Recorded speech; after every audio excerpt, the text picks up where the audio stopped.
The Grow My Cleaning Company podcast helps owners of cleaning companies just like you to grow your company and yourself so you can make more money and finally get the time and money freedom that probably got you into this business. Discover how to automate and create systems that allow you to grow like crazy without losing control.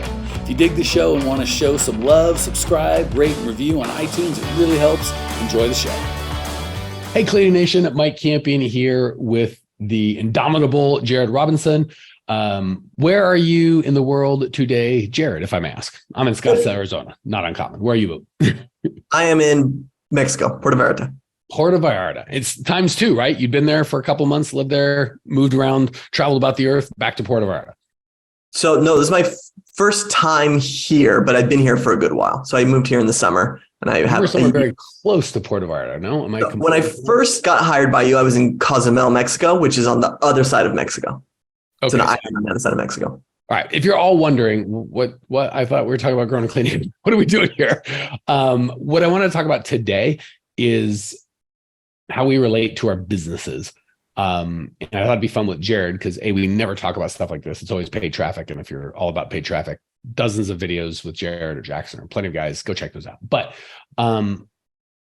I don't always tell you guys this, and I should tell you this. I am far more interested in your lives and your families and you having what you want out of life than your business. And as fun as business is, in my perspective, being half an old man, is we got to make sure it's a tool to get you the life that we want. And as soon as our life becomes a tool to have the business we want, things go wildly chaotic. So that's why. And by the way, for those of you who aren't in the video, when you're looking for Jared's accent, whitest white guy you're ever going to meet does not, you would not look at him and go, native to Mexico? You'd be shocked. Native to Ireland is probably or Scotland or somewhere, wherever me as well, but I'm not currently living in Mexico, so it's not as interesting for me. So the two things I want to talk about is just what that looks like in terms of how to be successful and still have your business not run your life and your life run your business. And I wanted to give my perspective as a traditional entrepreneur that has owned a cleaning company that you guys will relate with, and then get Jared's because he is a contractor. So, I mean, self-employed would probably be the best way. Like he kind of works for us, but I mean, he could have other clients if he so chose. But not like with employees and stuff like that. So I don't know this story, so I'd love to hear it. When you kind of came into the workforce, what was your goal always to be self-employed? Did you ever want to be an entrepreneur, or did you think you were just going to be a working stiff, so to speak? How did you get where you are? Yeah. So I did the thing where I started working marketing for companies. I worked for a coupon book and like the magazines I got sent out. That's where I started. Paid traffic at that point? They had like an app that I was over. And so it was like there was like go ahead. I'm fascinated. No offense. What on God's green earth qualified you for that? Like when you got to me, you were kind of fully formed and had some skills and qualifications. But back then I'm like, what made you think, or more importantly, what made them think you were able to do that? So I graduated in marketing and whatnot. And so when I got into that, I was designing the coupons when I started. And then they launched an app where a business would go hot every day. So a different business would be, and it was like for 2 hours. And so it would push notify their phone like for 2 hours. It was like during the Groupon Living Social time when that was really popular. We're recording this early 2023. What year was this, give or take? Oh my gosh.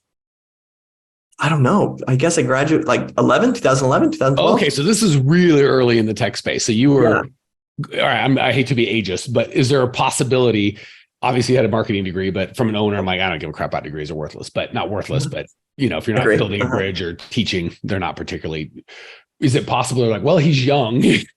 So like he'll know tech. Was there any of that involved? Oh, totally. Yeah. Okay. I was by far the youngest person and had a smartphone. I don't think any of the older dudes had even smartphones then, So some percentage, probably more than 20% was, well, the kid's young. We don't know what the hell we're talking about. Maybe let the kid take a spin. Okay. Yep. That's interesting. And you started with effectively graphic design, which I guess you could, a very thin line to that calling it marketing, but okay. So you started there and then they go, let's put him in charge of the whole app. That's a big step forward, I guess. Yeah. And then my job was to get downloads. And so that's when it started to transfer into how can I market what we're doing? And so at that point, W-2 employee. No, I worked for the company, whatever that one is. So either well, it doesn't really matter. I wasn't a contractor. I was okay. So yeah, you were a W-2 employee. If it's W-2. There you go. And was your goal at that time? So how was your work-life balance kind of out of school? Were you were married at that time, I believe. No? I was. Mm-hmm. One kid or probably a kid on the way? Yes. I had a kid was born in 2012. Actually, my kid's birthday's today. He was born 2012, 2/13. So today. Happy birthday. Yeah. All right. So you got kind of conflicting things. You're probably young and want to have fun and do all that sort of stuff. You're just I don't want to say but a standard employee, but you have this kid. So there's probably a little like, I got to earn some money. How was work-life balance? Perfect. Too much work, not enough work. How'd that feel? That job was pretty good. It wasn't until I got into the ad agency that I awoken to what work-life balance is supposed to be and realized that I didn't have it. So an agency was really, really grueling. And that was, were you, I don't really care about the legal thing, but were you generally an employee where you just worked for them? That's what you did. And they kind of correct. I was an employee for that company. Okay. So straight up employee, no aspirations of anything entrepreneurial, or is that unfair? So I went into the ad agency with the idea of growing. And so I felt like I didn't have anything on my resume that would really prove that I was good at what I did. And so I wanted to work my way through something to get on my resume that I was good at what I do. But still employee-based thinking. I'd like to improve my resume to get a better job, not to start my 100%. Cool. And no judgment on any of this. I'm just interested. And this will be insight for our listeners to what the employees might think. Okay. So as you did that, it sounds like the work-life balance changed not where you wanted to be. Correct. Yep. It was rough. And so I moved up pretty quick. I went from just like a junior ads manager to I was over oh my gosh, what was my title? I was the senior strategist of that place. And so any ad accounts that were struggling, it was my job to fix them. So the ad managers, when they had a account, so to speak, that wasn't working, you jump in and try and resuscitate. Correct. So there was ad managers, and there were digital senior strategists who oversaw these guys. And then there was when those guys couldn't solve it, it got brought to Jared. And my job was to figure out what was wrong with these accounts and save these clients. Which actually sounds kind of fun. Like if, that part of it, I don't know about. And now, were you doing your traveling the world thing, or were you just living in the States like a regular? So it was a remote job, but I was living in California at the time. Okay. So you weren't doing the traveling thing. Mm-hmm. And then did you start traveling first or come to us first? I don't even recall. I made the decision that I was going to change my life. And that is when I started to knock on other opportunities. And that's when you and I met. So you made the decision to change vocations and locations at the same time. Yep. I was overworked. I actually had a legit panic attack one night. I was just wearing so much of this company on me, and I didn't love the boss. And I just had this weird panic attack. And I was like, this is not what I want to do with my life. This is insane. And I need to change things now. And so I quit and began looking for new opportunities. And knowing that I'm going to sell my home, I'm going to sell my stuff, and I'm going to go live a life that I want to live. Well, first of all, just between you and I, if ever you have a panic attack, for God's sake, let me know. Just quit. Tell me things are not okay with Jared. I want to know that. Yeah. Okay. So let me kind of tie that in to the audience, and we'll continue because I want to hear as you develop your entrepreneurship and your kind of clarity, I think would probably be the best word on what you want out of life and how your work could or should fit into that. So my 2 cents on that, Cleaning Nation, would be when my entrepreneurial personality woke up, I was 22, 23, and it was all consuming. That was all I wanted to do all day, all night. I don't want to say joke because it's not particularly funny. I would say that I'm cheating on my wife with my business because it was not funny at all, very true. And I found for me, there was a lot of sacrificing whatever was required of money, of time, of relationships for the business, which is silly because if you'd asked me, I'd say I'm doing all this for my wife and my kids, but then I sacrificed my wife and kids at the altar of it. Which is kind of fun because that was when I was in my 20s, and my wife left in part because of that. And my son is 24, and now I'm in my 40s, late 40s, and my bride and I'm being able to experience it very differently. And it's really important. We talk to our clients about as much as we want to help you make money and grow your business and all that stuff. If there's no if we help you double your revenue, double your profit, and you're working and miserable, it's like, I don't know if we really served you. I'd rather have you cut your hours in half and love your business again and make the same amount of money, as long as that amount of money pays your bills, right? If you're homeless, that's not fun. So as long as whatever your bills are.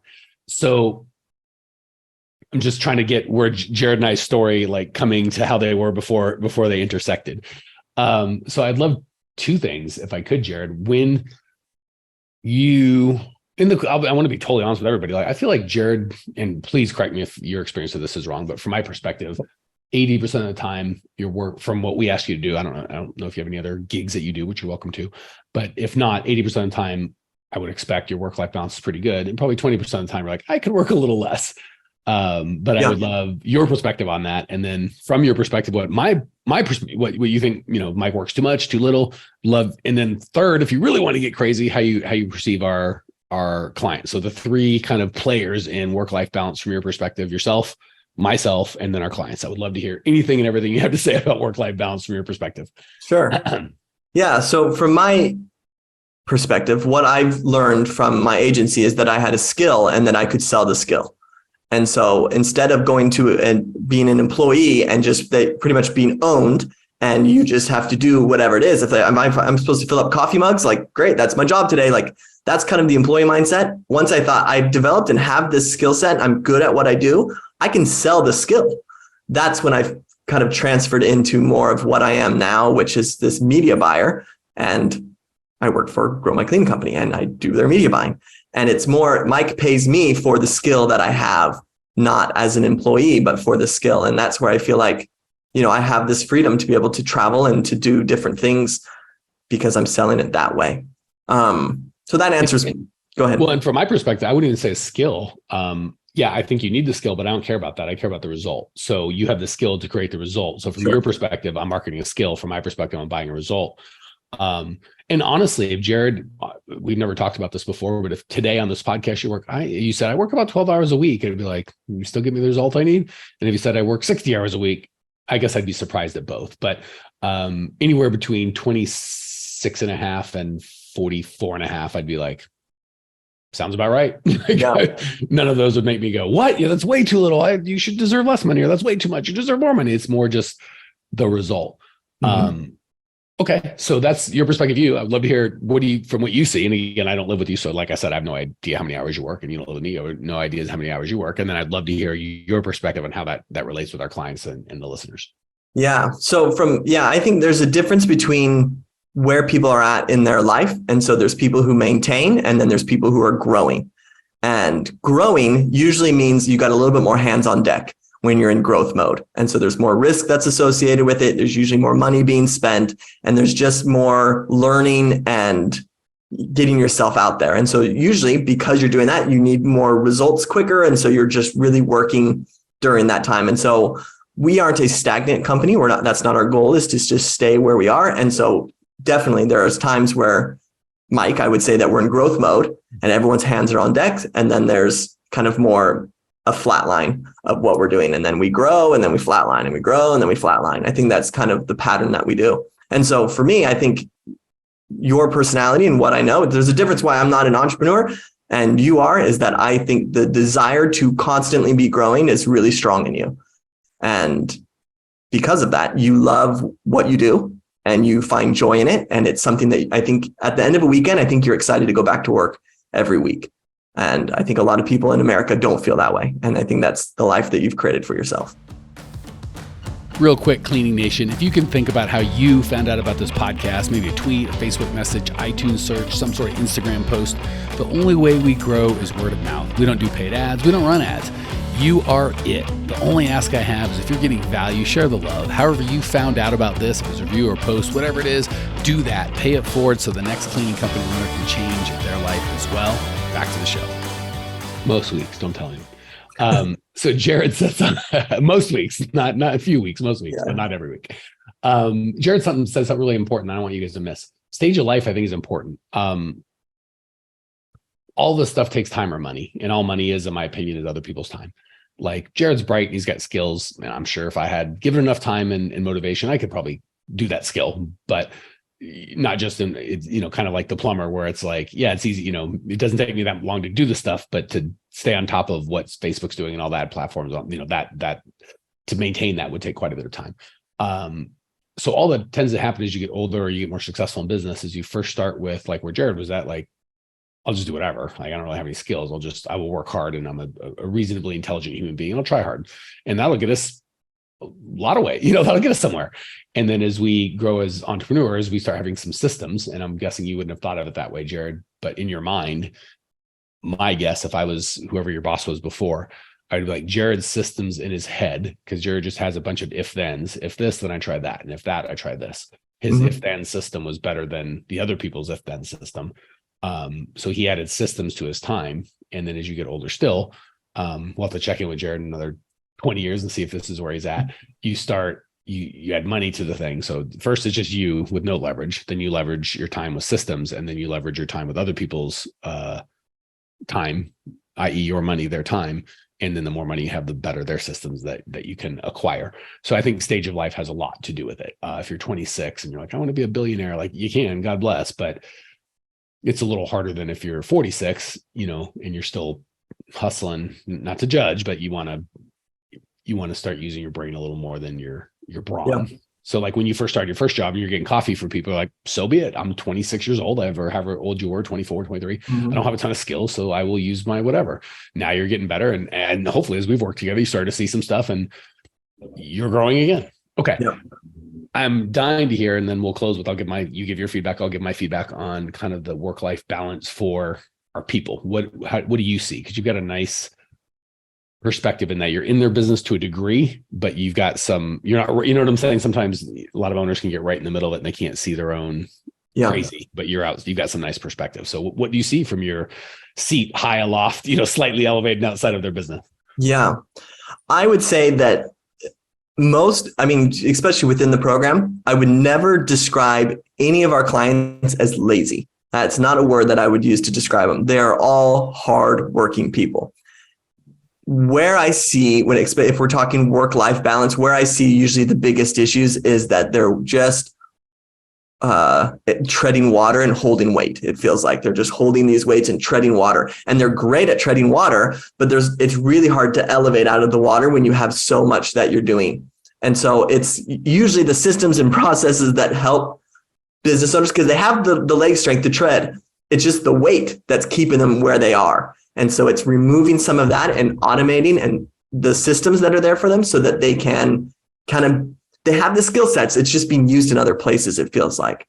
And so I do feel like a lot of owners of cleaning companies are on fire with the amount of work that they're doing and putting in, especially, just keeping up with employees and hiring and firing and getting new leads and working this out. There's just a lot that's taking place. And again, I don't think they're lazy. I just think that they don't always put their work in the right place, and it can cost them hours of their lives. Such a good point, Jared, because you mentioned when you left your previous job, you were ready for a change in life. Like the job was a piece of it, but it wasn't all of it. And I think your tolerance for the grind that you felt yourself in was low. And you said, enough, I quit. And when it's not your business, granted for all the listeners out there, like, yeah, it wasn't his business. It's a lot easier to just throw up your hands. It's not your deal. Like that wasn't the relationship he had with the business. That said, I think as entrepreneurs, sometimes because that work ethic is a curse, because we're treading water, not really getting, we're holding the weight on the world. And we're like, well, what if I just tried faster, as opposed to the intolerance of, so I'm assuming what Jared would have done if, I forget, I think it was Alex Hormozy said, don't expect your employees to work as hard as you do. If you expect them to work as hard as you, give them half, then you should expect that. If you don't, then, or maybe not work as hard, but be as committed as you are, right? Like this is an unreasonable, like Jared's great. And he loves the company. And I feel like he's very loyal, but if I expected loyalty I have, he's like, give me half. I'll watch me be exactly as loyal. Give me 60%. I'll probably be more loyal. And right. Jared's smiling with a, yes, that's probably true. So I think because we own, and B, our work ethic is high, our tolerance to eat a bunch of garbage is way too high. We wait until things are on fire. So we could go, well, it's not fair. Jared could just quit. Like he didn't owe them anything. It's like, or 2 weeks, or, obviously how you end up professionally, but you didn't owe them your life, or, there's no implied, I'll be here for 10 years. Right. I think we can adopt that a little bit. Like, I think we're too like, I'll never give up. I'll never do. So you're just going to run yourself into the ground. So had Jared had half of that company, I'd like to think, and I'd tell what I think the right answer is, whether he would have done or not, is he probably would have stayed longer, more miserable. But at some point he would have renegotiated and said, hey, partner, hey, whatever, this is what I require. I'll still work and I'll still whatever. And he would have forced himself to leverage it. Maybe he would have been the one to go, well, my systems are just, but my if then is just better than the other guy. Why don't I just write this the frick down and I can manage that and step out? So I guess what I'm trying to say, and I love your feedback, Jared, is that work ethic and that I'll never give up, we pride ourselves on, but sometimes that's exactly what keeps us trapped, right? Until something really bad happens. And then we either go bankrupt or our spouse leaves, or a lot of times that's when you come to us. And it's great. We'll do our best to help you at that point. But it sure would be nicer if you came when Jared was. You're like, I'm just sick of this and this grind and I'm starting to see it. It's not an emergency yet, but I really want to make a big change. Feedback on any or all? Yeah, no, I think what you're saying is 100% true. And that it's what's nice about entrepreneurship and what I see is the draw of it is that there's no cap to the harder you work, in theory, the more money you should make. That's how that should work. And usually in times as an employee, that isn't always the case for you. You could be a really hard worker and get paid the same amount for working less if you just work less. Entrepreneurship allows you to create more income for yourself the harder you work. It's just a matter of, are you working in the right places to be able to do that? Yeah, I think that was so 80% that was spot on, and 20% I would offer a tweak or some nuance. Yes, when we're starting and we don't know anything, the only way I know how to be an entrepreneur is to be an entrepreneur, right? Like for those of you guys listening, owning cleaning companies, you could listen to me or, any owner talk for thousands of hours. And until you've done it, you're like, oh, that's what that feels like.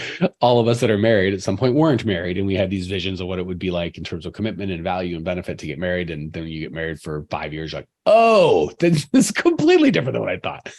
So that said, yes, at the beginning, when we're just figuring stuff out, I do think working harder is a big part of the answer. The problem is all of us have our own natural abilities, and we get some people, their natural abilities working as hard as they're ever going to work is a $5,000 a month cleaning company. Mm-hmm. Some it's 25,000. Rarely is it $1 million or so without some sort of, let me show you how to do this. Or if it is, it takes 30, 40 years to build it, it just takes that long. So I think, for the first year or two, it's okay to go, well, I guess I'll just work hard. I'll just outwork this thing. And the problem is when you're making $20 an hour, working 40 hours a week, it's 20 times 40, $800 a week. You can work 80 hours a week and make 20 hours. Now you make 1,600 a week. Wada bing, wada bang. You cannot work 160 hours a week. It's like you'll drop dead. So I think the problem is there's the whole, in my humble, what we coach is it's good to clean for a first week or 2 or 3. Like you want to know how to do it. You want to know how, like I did do our ads for a while before Jared came. I'm not an expert. I'm not where he's at and whatever, but I've done it. The problem is I think we clean for 6 years or for 3 years or 6 months as opposed to 3 weeks. And the same thing goes with working harder.